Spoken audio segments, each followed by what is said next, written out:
This is ridiculous. I want some nasty. Are we having fun yet? So the lovable Skip Bayless is at it again, in which obviously he has to disrespect the Spurs in some way, or else he wouldn't be Skip Bayless. So we're talking about Skip Bayless' recent take on Gregg Popovich, and it is nonetheless a take. It's god awful. He basically gives two reasons why he doesn't like Popovich, and newsflash, it has nothing to do with basketball. So let's go ahead and go into this video and see what the great Skip Bayless has to say about the greatest coach of all time. I'm sure it's a good take. All right, so you know all too well, I've been a Spurs fan since George the Iceman Gervin reigned supreme with finger rolls, and I was the biggest Spurs fan through the dynasty. Duncan, Parker, Ginobili, and then Kawhi. R.C. Buford proved to be, over an expanse of time, the best GM, the best drafter in basketball. I do like R.C. Buford. I do like R.C. Buford. But I think that even R.C. Buford kind of realized that his drafting style wasn't necessarily going to help going forward, in which, you know, made Brian Wright the GM. And I think it was for the better. Now, one thing I do want to point out about R.C. Buford is I think that because obviously Skip Bayless is a Popovich hater and he gives all the credit to Tim Duncan, which you're going to see here, but I think that some people don't realize that you even help the GM when you have somebody like Tim Duncan. Like, literally, R.C. Buford could get away with a few bad picks here and there. He can get away with some of the biases that he might have had for a certain player that he wants on the team. And the reason being is because you have a Tim Duncan there. You have that safety net. So even if we're making, you know, decisions that aren't the best for the franchise, sometimes you can get away with it. Not every pick that R.C. Buford got was successful. Now, don't get me wrong, he is one of the best GMs in the league, period, right? And he was at the time. I won't take that away from him. But this idea that it's only Popovich that benefits from having a Tim Duncan on your team, I just think that's stupid. That's a dumb, bad take. Which made Gregg Popovich Gregg Popovich. Right. Yeah, no, that didn't make Popovich. And the fact that Shannon's just sitting here like, yeah, right, yeah, no, you're completely wrong. I believe that Tim Duncan alone made Gregg Popovich, because You see what I'm saying? You see what I'm saying? I know that this video isn't necessarily 100% coherent because I'm like so irritated by Skip Bayless and I'm getting more and more exhausted talking about him. But this is just stupid, okay? Yeah, sure, Tim Duncan made Popovich. But you know what? And one thing that Popovich never gets credit for is the fact that Tim Duncan stayed on the team with Popovich. So Tim Duncan, he recognized how great of a coach Popovich was. He worked with them, and a lot of great players, if they don't like their coaches, the coaches are out of there, or at the very least, the players are out of there. And over time, Tim Duncan stuck with it. He believed in Pop's system. He believed in the guys. And one thing you got to keep in mind too, Popovich had guys that Tim Duncan didn't necessarily want on the team that still got there. So it's just dumb just to say, oh no, Tim Duncan alone made Gregg Popovich. That's crazy. That makes no sense whatsoever. And one thing I want to point out really quickly before we go on with this terrible take is when we're talking about dynasties, because that's kind of the idea here, right? We're talking about dynasties and how Tim Duncan, he created the Spurs dynasty and Gregg Popovich had nothing to do with it, and blah, blah, blah. Here are some of the greatest dynasties of all time. So you have the Miami Heat that lasted from 2011 to 2014. Then you have the Minneapolis, I can never say it, Lakers, 1949, 1954. Sure, I don't know anything about that team, I'll be honest with you guys. And then you scroll down, you got the Shaq Kobe Los Angeles Lakers 2000 to 2004. You got the Celtics 1981 to 1987. You got the Los Angeles Lakers Showtime 1980 1989. Are you seeing any trends yet? You see anything? Okay, we'll see in a minute.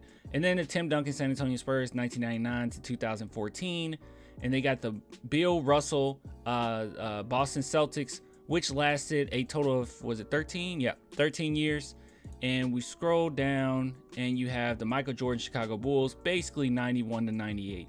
Now, one thing that stands out to me is none of these dynasties lasted as long as the San Antonio Spurs dynasty. None of them. Not consecutive wins like we did, but not at that time span. Elite year 16. Most dynasties last about maybe 6 years, maybe at the very least 6 years. But this idea that Tim Duncan just created the entire Spurs dynasty, I think that that's just foolishness. And to be honest, every single coach, every single great coach needs a great player to win championships, especially multiple championships that creates a dynasty.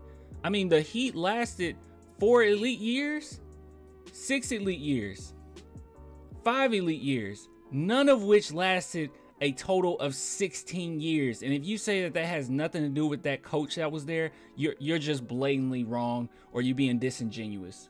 You're just purposefully being a jerk, or just purposefully hating on them. And like I said, every single dynasty needs a superstar, whether we're talking about the Lakers with Magic, or we're talking about the Warriors with Steph and Clay. We're talking about the Bulls with Jordan, greatest player of all time. You're talking Kobe, Larry Bird. You need these type of players. You have to have them. I don't know. We don't do this with anybody else. People don't do this with Phil Jackson. Like, no one does this with any other coach but Popovich. And the worst part about the entire thing is, even though Popovich has the most wins in NBA history, he surpassed Don Nelson, he still sits back and gives Tim Duncan all of the credit. So the very least that we can do is give Popovich some of that credit. The dude isn't lying when he says that he honestly believes that Tim Duncan made his career. He says it all the time. But me, being an objective fan of the team, I will sit back, and sometimes I'm subjective. Okay, I'm subjective a lot, but this is an objective approach. I can sit back and say, no, Popovich is the most winningest coach in NBA history. Other coaches have had great players, and they have not accomplished what Popovich accomplished. So I think that that's reasonable for me to say that Popovich was a great coach. I mean, it's just a silly thing. I guarantee you, if I was the coach of the San Antonio Spurs in 1999, I wouldn't have won one championship. Okay, if any of you guys, if Skip Bayless was the coach of the San Antonio Spurs in 1999, he wouldn't have won anything. There wouldn't have been no dynasty. Tim Duncan would have either left or got you fired. So obviously, Gregg Popovich mind, his brain, his what he brought to the Spurs as far as culture, what he brought to the Spurs as far as knowledge, it works. It helps players. So I don't know. It's just a really bad take. And I also want to mention this as well. Popovich, when they won the championship in 2014, he sat on the bench.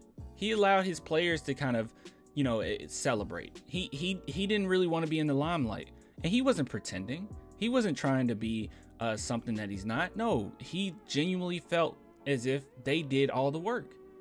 That's how great of a coach he is. That's a great coach. Coaches don't last that long, and Gregg Popovich managed to last as long as he did. Let's continue. I think Tim Duncan might be as unsung a great leader as we've ever seen, because he didn't speak much to the media. But from all I know, and I've got pretty good sources inside that organization, Duncan ran it, top to bottom. It was Brady-esque in that. If you Okay, so he does this all the time. I think this is what I think about Skip Bayless when it comes to these coaches. He rarely gives coaches any credit. And I think that is because if he sees a coach that has any type of ego, he also has an ego. And I think that he kind of projects a little bit. Like, he always kind of wants to be the smartest person in the room. And he always wants to be basically just the person with the biggest ego. Like, he does it so often till that's just kind of the conclusion I'm coming to, because he's doing it with Bill Belichick right here. To say that Bill Belichick had nothing to do with their championships, I mean, if you're gonna have a dynasty in any sport, you need a superstar like a Tom Brady or a Tim Duncan. But you can't then say Belichick was not or is not a great coaching mind or not a brilliant mind. He's not on that team and just got lucky. He's on that team because he is also a great coach. Popovich is a great coach. I don't even think those two should be comparable, honestly, because Bill Belichick is kind of a jerk. But yeah, I don't think they should be compared. But I just noticed this trend with Skip Bayless. Any kind of coach that has any type of ego, he just completely rejects them. He does it all the time. You can coach Duncan hard, you can coach everybody else hard. That is correct. Coach Belichick said, if I can coach Tom Brady hard, everybody else. And Tim Duncan allowed Popovich to coach him hard. So, yeah. And then that's another thing, too. A lot of coaches don't even have the guts to coach you hard. Like, I don't know. And Pop got away with coaching other players hard because Duncan in the locker room said, Yes. Got away with it. That's just called great coaching, bro. We'll figure it out. It'll be okay. Like, isn't that crazy? I'm sorry, guys. I'm just so irritated by this. Isn't that crazy? Isn't that a crazy take? He got away with coaching hard? That is really weird. That verbiage is really weird to me. All Brady-esque. Yep. And those two organizations sort of mirrored each other in their dynastic greatness, right? Yes. Okay, so what has turned me against Popovich over time is, Get ready. for years and years, he has gotten away with bullying media people on TV and in post-game interviews consistently. And All right. Okay. So, you know, every time I hear a Gregg Popovich argument, it rarely has anything to do with basketball. Like, for the most part, it's always something that you just don't like about him, whether it be politics, whether it be the way he treats the media, like Skip says here, or his mannerisms. It's always something else, man. It's always something stupid. So yeah, so Popovich, as far as how he treats the media, sure. What I want to show is, if you guys recall, I talked with Tom Petrini, and I'm gonna play this clip uninterrupted, okay? And I talked to Tom Petrini about asking questions, because as you guys know, he asked the Spurs players, he asked Popovich questions now and then, and I just wanted to see his approach on asking these questions and what direction you should go in. Now, keep in mind, everything that he's saying is from experience. So, and what he's saying, and when I hear him talk, it doesn't necessarily sound like someone who was bullied by Popovich, okay? It sounds like someone who just understands Pop, understands the team, understands the personalities, and tries his best to, you know, just ask the right questions. And that's all it is. Like, Popovich is a guy that, look, he's an old man, okay? He wants to get out of there. He doesn't want to sit around and give you a whole paragraph about certain things sometimes. Most of the time, he's like, look, I gotta go home. I gotta get out of here. And some of the questions that Pop gets are bad questions. But yeah, so let's go ahead and listen to what Tom Petrini had to say. I mean, it depends. You ask a question about the game, right? And you know, like, every time I talk to these guys, I try to have a conversation. Okay. Right? I want it to be, you know, and I want it to be appropriate for whatever the, you know, setting or mood is. Like, if you come in with, like, really, like, you know, like, if you're talking loud and, like, really animated about how, like, you know, oh, they really got on you guys, you know, what, like, you could rub somebody the wrong way, and I'm like, that's not how I talk typically, but, like, you know, it could for sure, like, you want to, like, curate your vibe to the vibe of the situation, and, like, you know, just read the room, basically. And let's be fair, some reporters cannot read the room at all. And it's tough going first, right? Because that first, and so a lot of times the first question is pretty general. And then everybody can sort of gauge the, you know, temperature of the room, right? And like there's sometimes when, you know, like with Coach Pop especially, there's sometimes when you know that, like, you know, he's just, like, in one of those moods where no matter what gets asked, it's gonna be a pretty short response, and he wants to get out there. And, like, you can figure that out. But, like, the players, for the most part, like, I can't think of a time when players were, like, really short in a media setting. Like, you know, it just really doesn't happen here. And like all of these guys are very, like it's not just basketball stuff that they're coached on, right? Like they're being taught and learning, you know, what you can and can't say and do. So basically all he was just saying was, you got to ask the right type of questions. And oftentimes what I've seen from reporters is they don't always ask the right questions. Now, this entire video is basically based on the fact that Popovich did not answer the question on whether or not he was going to retire. And he basically shot it down and said that it was an inappropriate question, which, in my opinion, sure. I mean, if Popovich felt like it was inappropriate, then it was inappropriate. But I don't think that this really sparked some overall 12-15 minute segment on whether or not Popovich comments were good or not. It just seems like one of those things that Skip Bayless saw opportunity to jump on Pop and talk poorly of Pop, you know, just because he doesn't like him. Gotten a pass for it because he's written off as a lovable curmudgeon, right? Yeah. That's just Pop being Pop. Yeah. And it became a brand of his. Oh, that's funny. It became amusing. Oh, did you see what he did to Sager tonight? Right. See what he did to David Aldridge that time? Yeah. He was actually on his best behavior last night. I was about to say, I was like, okay, then let me hear what Pop. This is ridiculous. This is absolutely ridiculous. Like, nothing about this is basketball. Nothing about this. Your biggest issue with Pop is because he's blunt with media. That's your big issue, is that he's blunt with media. I've got to He say, did one with Cassidy Hubbard on ESPN. He was on his best behavior. Why was that? probably she a woman. No, I don't think it was that. Daddy Eddie Butler.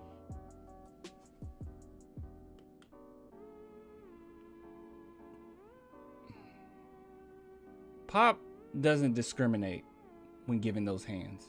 Okay, that was a really bad comment by Shannon, basically saying, well, maybe he was nice because she was a woman.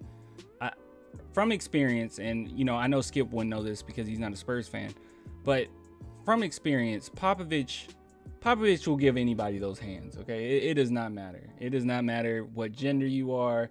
It doesn't matter what race you are. It doesn't matter what religion you are. Popovich will give you those hands. Okay, he is not sweet because someone's a woman. I don't even know where that came from. Skip, you can't. Hey, okay, but I've seen it go that way. Really? Yes, I have. But the point is, Yeah. this is the third year in a row Coach Popovich, the great Gregg Popovich, has missed the playoffs. Okay. He has not won a playoff series since Kawhi was. This is so ridiculous. All right.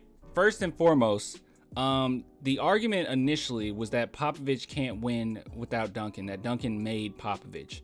And now he's saying, well, Popovich hasn't won a playoff series since Kawhi. I'm sorry, guys. I'm sorry.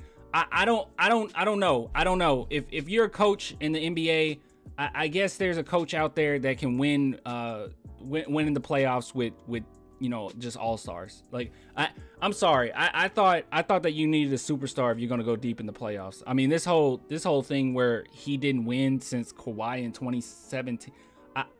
Look, you just keep lowering the bar here. First off, okay, he hasn't won since Tim Duncan. It's like, well, I can't say that. He went to the Western Conference Finals with Kawhi, and then Kawhi left.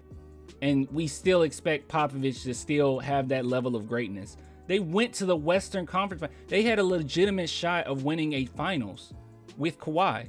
Pop just needs a superstar. What is this take? He hasn't won in the last 3 years, last 4. So he doesn't have a superstar. Are we just gonna forget what happened with the whole Kawhi Leonard situation? Like, come on. And another thing that Skip does too here is that he's gonna throw Pop under the bus if he hadn't already, but he's gonna throw Pop under the bus about the Kawhi situation, in which he basically said that, well, it was Pop's fault because he didn't listen to Kawhi's medical staff. It's like, it's utterly ridiculous. It's incoherent. Kawhi, and that was the year before Kawhi quit on the Spurs. Right. In part, why did Kawhi quit?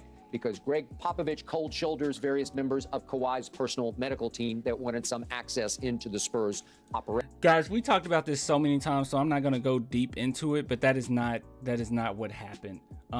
It was a lot, but I guarantee you, okay, I guarantee you, this is not my bias here. This is things that I can actually prove, or at least tell you.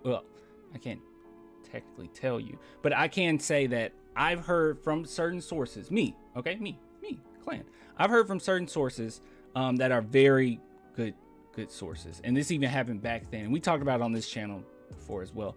But yeah, what happened was way more than this. And I promise you, 95% of it was Kawhi. Like 95% of it was his team's fault. It was not the Spurs. The Spurs did not do much of anything wrong in that situation. I promise. Okay. If you hear anything different, and we can have a discussion about it. You know, I'm gonna go live and everything, and we'll talk. You know, I'll go live. I try to go live every week. And if you want to bring up that question, or you want to drop it in the Sundays with Clan segment or something, look, I'm done. I'm down for it. But just know, it was 95% Kawhi. I promise. That's not my, but if it was the Spurs, I would say it was the Spurs. It was not. It was all Kawhi. So this is just conjecture on his part.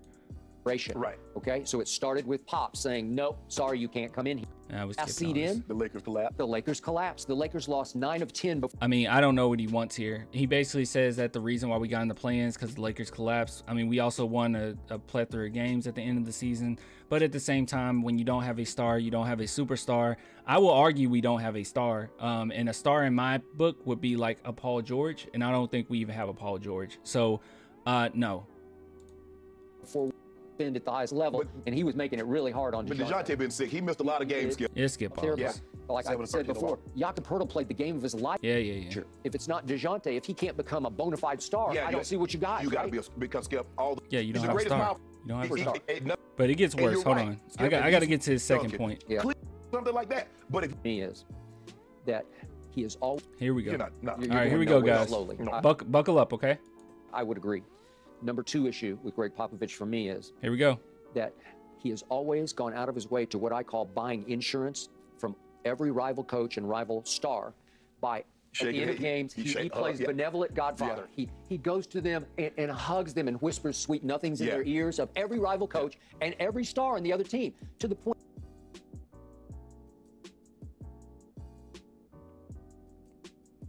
So your problem with Popovich is that he's too cordial after a loss. As I said, there is no argument. There's no good sound take on Gregg Popovich on why you don't like Popovich that is not subjective garbage, subjective tribble. Like there's nothing that you can say that is a fine, defined, good argument for why you don't like Gregg Popovich. If it is, it might be something as small as I don't like some of the lineups that Pop put out there.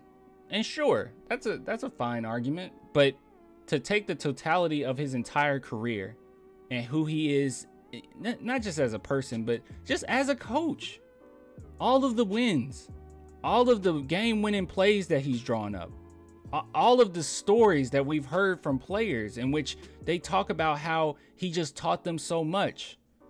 I mean, we even had DeMar DeRozan, who was here, who called him the Godfather. And one thing DeMar DeRozan said was, man, I never had a coach that sat me down or sat the players down and we watched a movie on penguins.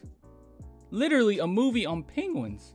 So we can learn about playing together and working hard together as a team to see how other animals work together, and using that as a metaphor of what we need to do. I don't know what to tell you, Skip. I don't know what to tell you. Where I'm saying, wait a second. Do you really care that you just lost? Because some coaches, many coaches I've covered, they just couldn't suck that up at that moment. They couldn't dread. Okay. Well, to me, that seems like a lower ego. See, this is what Skip is trying to do, okay? He doesn't like coaches that get a lot of praise, okay? Probably because they're close to his age, and then he just doesn't like the ego, and he has an ego, and he just has to battle it out, okay? Battle of the egos. But what he's going to do is he's going to turn around. So Gregg Popovich being cordial after games, after a loss, being a good loser, okay? When you lose and you come up and you say, you got me, okay? That's what he has a problem with. And he's going to be able to, or he's going to try and attempt to change that up. Instead of that being Pop being humble, that's just another way for Pop to show his ego. It's crazy what he does with this. Listen to this. Edge that up. A lot of times, what do you see them do? And that's it. Because they can't take it, man. Yeah. Okay, way to go. I don't know who started in football. I don't know who started going to the center. And to even insinuate, to even insinuate that Gregg Popovich doesn't like, or that Popovich okay with losing. To even insinuate that is preposterous to me. Like, Pop Pop is the epitome of winning. Like, he likes to win. He loves winning. He hates to lose. What would he have to prove to show that he hates to lose? Why is this even an argument? Because the old school, Darren Reed, they would do all that stuff before the game. Yep. Once the game was over, they hit you with that from the side, from one side to the other. Yeah. They in the locker room. Well, maybe they should take notes from Pop's book. Pop goes up to the rival superstar and just hugs him. Everybody You're loves the Pop, greatest, Skip. You're the greatest. And I I'm say, proud of you. Are you? Yeah, I'm proud of you. He's proud of all them. And I'm saying, wait a second. Is your priority winning basketball games or gaining popularity among everybody in the league? Because you see what I'm saying?